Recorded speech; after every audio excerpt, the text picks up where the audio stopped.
Ladies and gentlemen, please join me in welcoming Sri Gurumurthy for his address to the graduating students of Humanities and Social Sciences.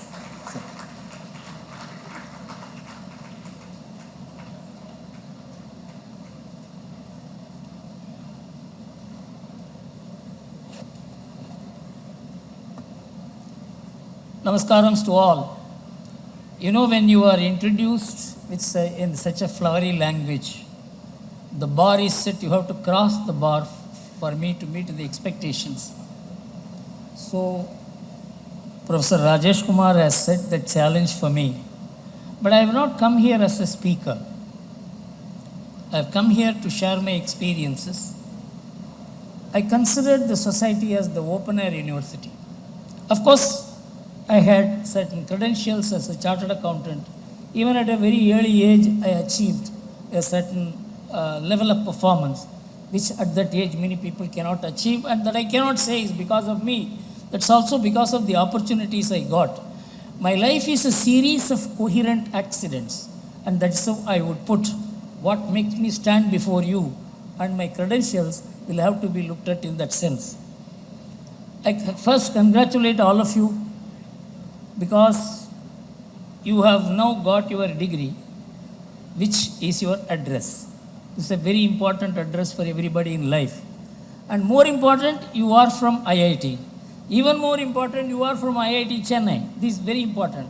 Even more important, according to me, is that you are from the Department of Social Sciences, which has some kind of helicopter view. Every other department has a limited knowledge, specialization.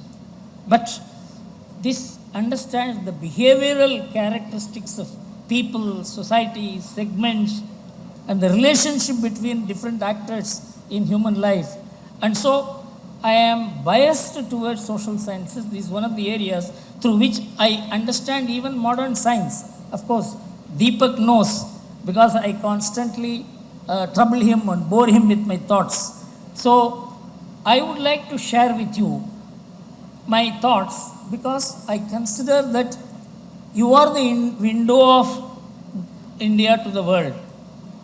And you are the window through which the world will see India.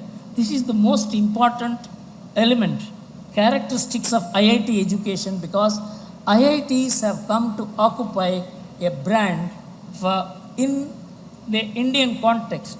The world looks at India through IIT men and women.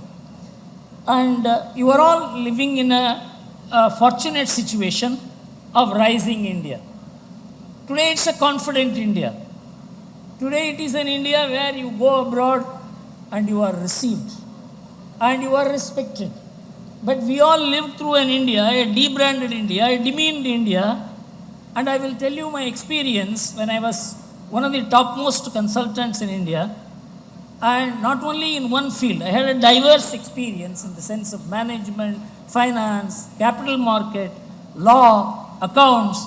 In fact, I had a multi-dimensional experience because of the challenges that were being posed by the economic and political system at that time. And so I was invited abroad by generally the non-resident Indian industrialists because they were very enamored of my reputation here. So I was invited by one of the most important industrialists in England, Swaraj Pal. And I went there and I was so happy I handed my passport at the immigration. He said, "Why have you come here for?" I said, "I have come because a client of mine has invited me." Many people come like this. "When are you going back?" I said, "I'm going back tomorrow evening." "What is the guarantee you will go back?" "Sir, I have a British Airways return business class ticket. Many people come with the ticket, but they don't go back." I was so upset. I asked him, "What is so great in your country that I will leave everything, my profession, my house, my relationship, everything that I consider as something most important in my life, I will leave and stay in this country. What is that great thing in your country which you are thinking which will make me stay here?" He was shocked. Then I told him, you please prepone my ticket to today evening. I will not step into your country. He was shocked. Then he went and consulted somebody, his superior, and he came. I said, he has demeaned my country. I don't want to enter this country. It was 1992. Then they all had a consultation. They said, sorry, we are very sorry, sir. No, I want a written apology. Then we settled for an oral apology. My client was standing there to receive me. He was one of the richest persons in England. That never mattered. India was a demeaned country, debranded country, disliked country. This is how we had built the reputation of India. And from there, you are now in a very paradigm shift. You are now an India where IITs, IIMs, the universities of India had produced such great children who have gone and shown their competence. And the Indian people have sustained a democracy, a civilizational democracy like which nowhere you see in the world. And it is regarded as one of the most stable social democracies. And it is not an individual democracy. It is not something which is decided on votes of any particular individual. There are groups voting, there are castes voting, there are religions voting, there are languages voting. This kind of multiplicity, this diversity which you see in India, if you put India on the one side and the rest of the world on the other, you see more diversity in India than the rest of the world put together. How does this democracy functions? No one has even asked this question. No one has tried to understand this question. And I think the IIT Social Sciences Department must compare the literature that has evolved over a period from the time of the Vedas, how we had a model of consultation. How many people know that when Rama was chosen by Dasharatha as the king, he called the entire Sabha in which there were barbers, there were masons, there were washermen, there were sweepers. All of them were there. And Dasharatha says, Rama is my choice. But that doesn't mean he needs to be your choice. You please tell me whether my choice is correct or not. This is the tradition. This is in Valmiki Ramayana. We don't know anything about India. And we compare ourselves with the what we call as the liberal democracies. And then we are said this is an illiberal democracy. And we demean ourselves. And we allow others to demean ourselves because we have no understanding about what India is, and that is what I am going to tell you today, because this is not something which you will learn in the departments here, on the books here, on the lectures here, or in the media here. You have to travel across the country. This is what two great men did. You know, they are the people who build the brand of India. They are the confident people who build a confident India. At a time when India lacked confidence, it had no name worth for somebody to go and say, he is an Indian. And I will first take Swami Vivekananda. You know, we all know Swami Vivekananda delivered a beautiful speech in Chicago on the 11th of September 1893. But do we know how did he reach there? What are the problems he faced? You see, there are two circumstances in which you have to set Swami Vivekananda, and how he built the brand of India at a time when India had no brand. Unless you see that, you will only quote Swami Vivekananda as someone, his output would be shown, but the challenges that he faced, the nation faced, our civilization faced, our people faced, our economy faced, unless you integrate it into the personality of Swami Vivekananda, you will not know how we as Indians should react, because this is not one world, one family, one village is all gone. Today everybody is fighting for their own space. Everybody using their intelligence, their competence, their resources, their technology, their army, their advancement, their lead against everybody. So we are living in a very different world. In just 30 years, the world has turned upside down. You are facing this world. We have faced a different world. We have faced different challenges. Unless you, the competent future of India, are exposed to what happened in the past, how our great men faced those challenges. And the first person I will say is Swami Vivekananda. You know, when he set out to travel for 5 years, he went on foot as a parivrajaka. Parivrajaka means he will go and beg for food. Wherever he will get food, he will eat. Wherever he has a place, he will sleep. 5 years he traveled throughout India, in the north, and he came down to Kanyakumari. In this 5-year period, there were great famines in which 12.9 million people died. And wherever he went, there was hunger. And he was begging. People didn't have food. Then only he devised the view that religion cannot exist where there is hunger. That directed his whole philosophy. That directed his whole understanding of the Indian society. That directed his whole discourse in America.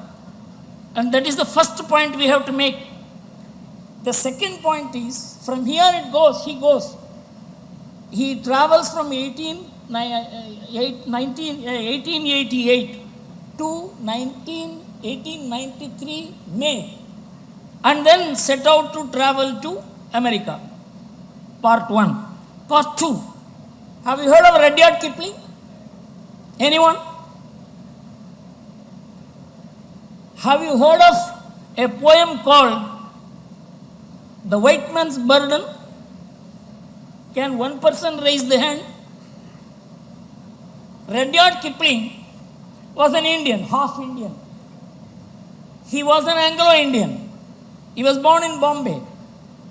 He wrote a poem in 1888 when America conquered Philippines in the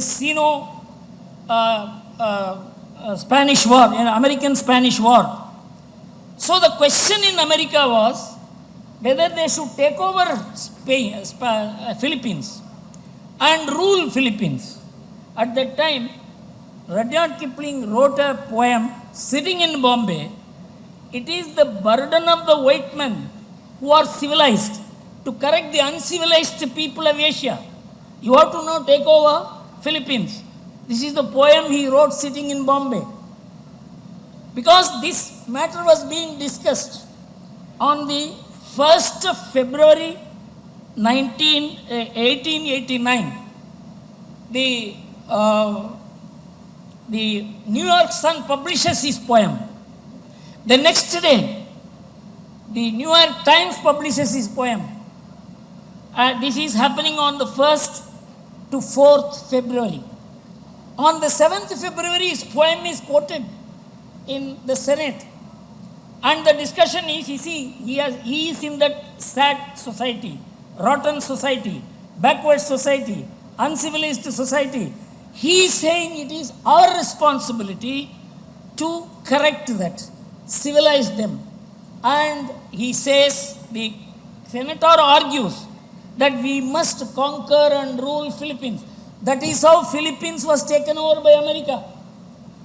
White man's burden. We were regarded as underdeveloped. It is in this background Swami Vivekananda goes there. And how does he go? When he goes there, the conference is in September. He reaches in May. And he finds Chicago costly. He cannot live there. And so he takes an overnight train and comes to Boston. Because Boston is a little cheaper. And in Boston, he doesn't know what to do. He accidentally meets a lady in park. The lady was attracted by the spiritual dimension of this person and asked him, "Who are you?" Then he says, "I have come for a conference. And I don't know because I have to stay here for the next 3-4 months. Then she said, "You don't worry." And then she took him to a professor. The professor was John Henry Wright. John Henry Wright and Swami Vivekananda had a 4-hour discussion. Swami Vivekananda said, I have come here for the conference, but I don't have an invitation. He doesn't have a visiting card. There are people who belong to this sect or that sect, this Buddhist society or that Buddhist society. Swami Vivekananda was a wanderer. He didn't have an address. He didn't have a letterhead. So he told John Wright that I have no credential. After 4 hours of discussion, you know what John Wright said? John Wright said, to ask you, Swami, for credentials is to ask the sun to state its credentials to shine. That was his impact in 4 hours. Because Swamiji talked about science, about politics, about history, about sociology. Because knowledge is not divisible into silos. Silos limit knowledge. Specialization limits knowledge. Knowledge is something higher. Today science is going to the extent of seeing matter in mind. No division between matter and mind. The Newtonian science is not the truth. It is a fact. It is not the truth. Because we see it as a fact. Truth is behind the fact. So Swamiji was laying down the entire campus of the Indian philosophy, its approach from where? He is seeing only hunger, he is seeing only poverty, he is seeing only suffering. From there he goes and talks about the greatness of our philosophy, our country, our past, our history, our society, our great men. Then Professor Wright says, I will give you the introduction. You know what introduction he writes? He writes an introduction to the selection committee. You don't look at this man as an individual. See what I am quoting. Here is a man who is more learned than all learned professors of Harvard put together. You know this? Do we know this? We know nothing about India. We have heard of Vivekananda. And the man goes with such sufferings of people. And a person like us, when we go there, how great that country is, how worthless my country is, this is how we will think. But he thought of the reverse. He thought that we have come here to convey something. And Professor Wright accepts it. And then he goes, the story doesn't end there. When Swami Vivekananda reaches Boston, Chicago, he finds he has lost the address of the selection committee. And he sleeps in a van, open van. And a lady comes, she looks at him from a window. And again, she was enamored by his look. He comes and asks him, what is it? Then he says, this is my fate. I have got this letter. And on that basis, she takes him, and that is how he delivers a lecture. You know what is that lecture? You must see that lecture in this light. I am going to quote to you. He spoke for just 2.5 minutes. The 2.5 minutes shattered the entire audience. I am going to quote to you what the Americans have written. First, I will quote what Swami Vivekananda spoke. I thank you in the name of the most ancient order of monks in the world. I thank you in the name of Mother of Religions. I thank you in the name of millions and millions of Hindu people of all castes and sects. I am proud to belong to a religion which has taught the world both tolerance and universal acceptance, because everybody was talking about religious tolerance. Swamiji said tolerance is a limited virtue. Tolerance means I am right, you are wrong. I am good, you are bad, but still I tolerate you. Our philosophy is not like that. He said we accept all religions as true. I am proud to belong to a religion which has taught the world both tolerance and universal acceptance. We believe not only in universal tolerance, but we accept all religions as true. Something which shook them. I am proud to belong to a nation which sheltered and the persecuted and the refugees of all religions, of all nations of earth. I am proud to tell you that we have gathered in our bosom the purest remnants of Israelites who came to southern India and took refuge with us the very year in which their temple was shattered to pieces by Roman tyranny. And I am proud to belong to the religion which has sheltered and still fostering the remnants of grand Zoroastrian nations. Parsis don't exist in Persia. They exist in India. They not only exist in India, they are the top industrialists, top lawyers, top professionals. Do we see it that way? Then he says, sectarianism, bigotry, and its terrible descendant, fanatism, have long possessed this beautiful earth. They have filled the earth with violence, drenched it often and often with human blood, destroyed civilizations. He is only talking about them, and sent the whole nations to despair. Had it not been for these terrible demons, human society would be far more advanced than it is today. And now I am going to tell you how Americans recorded this. J.V. Nash, 30 years after Swami Vivekananda's demise, he recaptures in the Open Court magazine, and I am quoting him, coming to Chicago without credentials, representing no particular religious group, never having made a public address, he has never spoken to an audience, and without even a prepared speech, he took the parliament by storm. When he was introduced, he looked upon a yawning audience which has sat through a day and day of manuscript reading. He hesitated, nervously, obviously. Then a sudden access to power and eloquence came upon him, and he began to speak. As by an electric shock, the assembly began galvanizing into eager attention.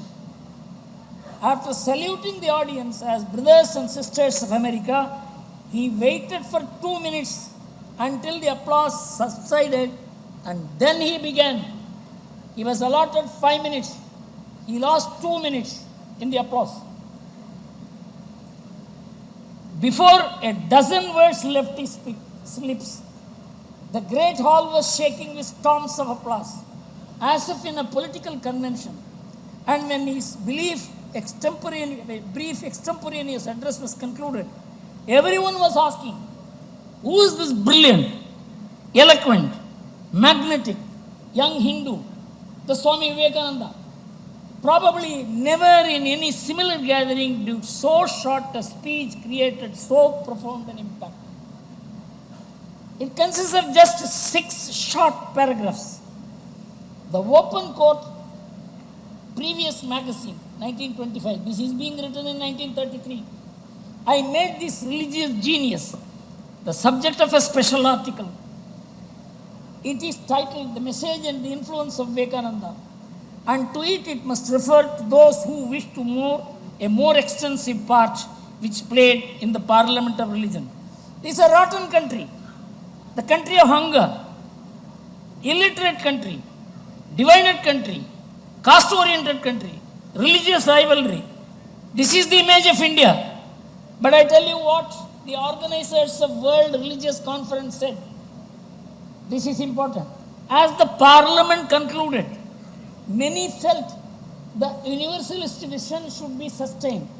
One of the Unitarian means Christian church, conveners suggested that the representatives of the world traditions convene again in 1900 on the banks of the Ganges in the ancient city of Benares. How much courage the man must have had, the confidence he must have had to see the rise of India when there was nothing, when everything was gone, when 1.3 crore people died in 10 years in hunger. These are people who sustained India. They built the confidence of India. They built the brand of India. That is how it started. Then I will come to Mahatma Gandhi, a person who lived closer to our time, closer to the challenges that we face. You know, Mahatma Gandhi went to England in 1931. Before that, you must know how Mahatma Gandhi learned, because Swami Vivekananda and Mahatma Gandhi gave me the idea of touring across the country. 7 years I traveled across the country, shut down my profession. I completely cast aside my regular reading. I completely shut my academic work. I am one of the most voracious readers. I thought I must study this society because Swami Vivekananda studied the society. And when Mahatma Gandhi came to India in 1915, he met Gokhale. Gokhale said, the India which you left is not the India to which you have come. You must travel this country for 1 year in third-class rail compartments. Then only you move with people, talk to people, understand people. Mahatma Gandhi travels across and he comes to Madurai and he sees a farmer who is half naked. He has nothing to cover the top. He felt this man is India. Then he changes his dress completely. And Mahatma Gandhi in coat and suit could never have conquered India. He connected, his dress itself was communication. And he connected to the soul of India, to the people of India, the masses of India. Democratized the Congress, which is only a petitioning institution of intellectuals. He transformed it into a mass movement. And in 1931, the British invited him to the Round Table Conference. When he went to the Round Table Conference in the same dress, he didn't wear, because I am going to England, I have to wear a different dress. When he went there, you know what he was told? Churchill said, this half-naked fakir is now walking up to see the emperor. How unfortunate our country is. And he was trivializing Gandhi. And then Gandhi goes to the second Round Table Conference, where he is invited by the king. And there is dress stipulation. They said for morning breakfast, you are to come like this with coats. So Mahatma Gandhi said, I will come only like this. If you want me, I will come, otherwise I won't come. The foreign minister of England pleaded with the king that this man is so important. To deal with India, you have to deal with him. Please tolerate him. When Mahatma Gandhi went there, it's a beautiful, in fact, I feel like reading it out again, because these are all not things which you read. These are not things which in media publishes. This is not the thing of public discourse in India, because these open facts are held secret in our education system, in our public discourse by our media. What should be shaping our character, our feelings, our sentiments, our respect for the country are all suppressed. Now I am going to read out to you what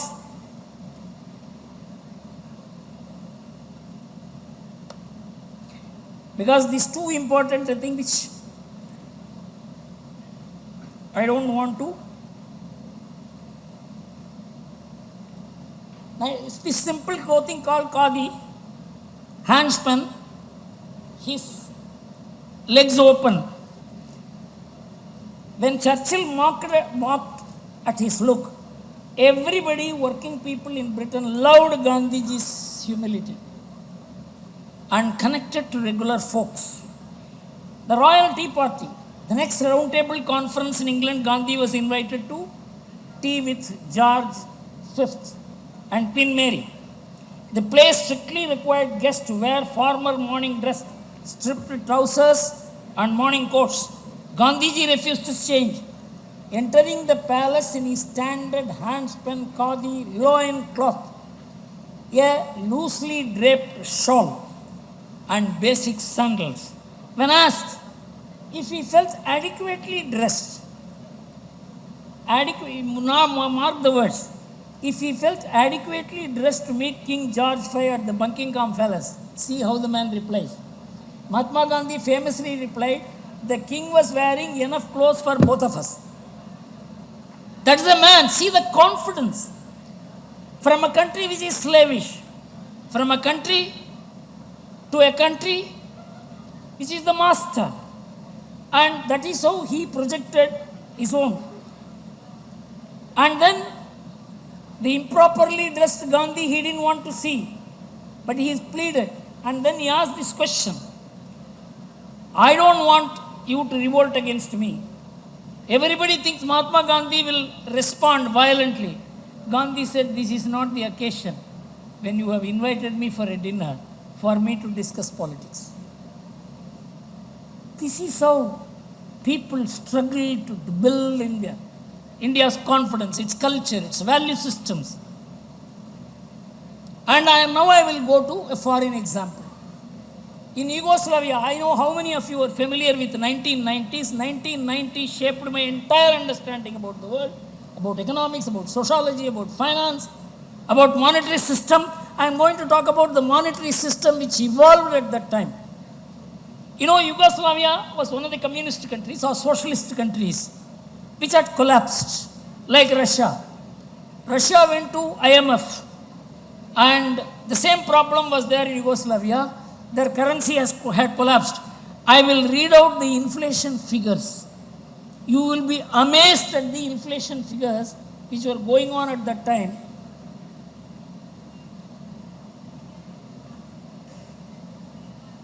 The inflation rate was, hourly prices were rising at 2%. Daily rate 62 to 65. Price doubling every 34 hours. Annualized level, extrapolated out, the annualized inflation rate reached a mind-boggling 116 trillion%. That's the inflation. So, at that time, Yugoslavia was facing civil war. Milosevic was a great patriot. He was fighting to keep Yugoslavia united. No money. The entire world was against him. Europe was against him. America was against him. United Nations was against him. There were sanctions, but the man was fighting. So he asked Dragoslav Avromic, a 90-year-old economist. He was in Switzerland at that time. Dragoslav, what should I do now? Do I surrender? He said, don't surrender. And he said, create their currency name was a dinar. He said, develop a second currency called super dinar and link it to the foreign exchange reserves you have and make it convertible. People will develop confidence in that country, confidence in the country, confidence in the economy, confidence in you. They will develop self-confidence. Then when they announced it, you know what was the overnight, the inflation became zero. And the foreign exchange, everybody thought foreign exchange would fly out of Yugoslavia. Foreign exchange reserves increased by 45%. These are people who build nations' confidence. Be it in spiritual field, be it in your politics, be it in economics. It is building national confidence that matters. National confidence transforms into national brand. You go outside India, you are not an IIT student or a scholar, you are an Indian IIT student. When I went to England or America, I was one of the topmost consultants in India. I was always governed by the idea of being an Indian consultant. India is either my limitation or it is my ladder. Build an India which will be a ladder. You have got a great opportunity. You have got to psychologically shift yourself. There are 100 things to feel that our country could be better. But there are also 100 things to feel your country is better than our country. Build that confidence. You are going to be the window of India to the world, and of the world to India. Use this opportunity not just to promote your career, to promote your interest, to promote your selfish life. Everybody does it. But you have to do something more because you have got an opportunity. As I told the IIT management students when I was asked to address them because I delivered a lecture like this, the entire IIT assembled and said, sir, you have to take a course for us because this is not what we are taught in our institution. In fact, it is all in the television video. One Bihar student said, what is the use of keeping all these buildings? If they don't teach us all that you have said. Then I was asked to be a visiting faculty for 4 years. Of course, I could not continue later. I loved it. In fact, the first thing I told the management students, SJOM management student, is not to attend campus interviews. Set up your own profession. Set up your own business. I was so happy in 2019 when I went to Indore. Two young men came and touched my feet. Deepak was one of the students in that from 2011 onwards, and they touched my feet and said, "Sir, we had a small family business. We thought of going abroad, but after we listened to you, we decided to build that business. Now we are employing 1,200 people, and our turnover is 1,500 crores. They are the builders of India. Thank you very much."